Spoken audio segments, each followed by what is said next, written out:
হিন্দুত্ববাদের উগ্র অভ্যুত্থান, বাংলার আকাশে দুর্ভোগের কালো ছায়া। অ্যালার্ম বেজেই চলছে, আপনি শুনছেন তো? ক্রমশ শক্তি সঞ্চয় করে অপ্রতিরোধ্য হয়ে উঠছে হিন্দুত্ববাদী আরএসএস এর বাংলা ভার্সন ইসকন। সেরাই ছড়িয়ে দিচ্ছে হিন্দুত্ববাদের উগ্র বিষবাষ্প। মন্দিরে মন্দিরে চলছে সামরিক প্রস্তুতি।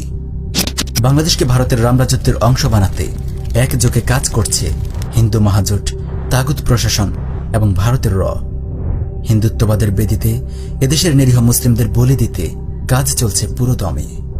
সিলেটের ইমাম আব্দুর রহমানকে হত্যা করা হয়েছিল ইসকনের বিরুদ্ধে মুখ খোলার কারণে। এরই ধারাবাহিকতায় ভারতের বিরুদ্ধে কথা বলার অপরাধে এবার খুন করা হল বুয়েটের ছাত্র আবরারকে।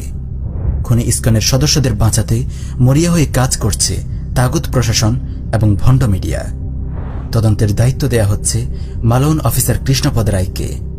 মূল আসামি অমিত সাহাকে আড়াল করা হচ্ছে পরিকল্পিতভাবে। সেদিন বেশি দূরে নয় যেদিন এদেশেও হিন্দুত্ববাদীরা রাস্তাঘাটে মুসলিমদেরকে পিটিয়ে মারবে, মুসলিমদের গলায় ঝুলিয়ে দেবে গোলামির জিঞ্জির। প্রিয় মুসলিম ভাই, সাবধান হন, ধেয়ে আসছে হিন্দুত্ববাদী আগ্রাসন। এক মর্মান্তিক পরিণতির দিকে এগিয়ে যাচ্ছে বাংলার মুসলমান।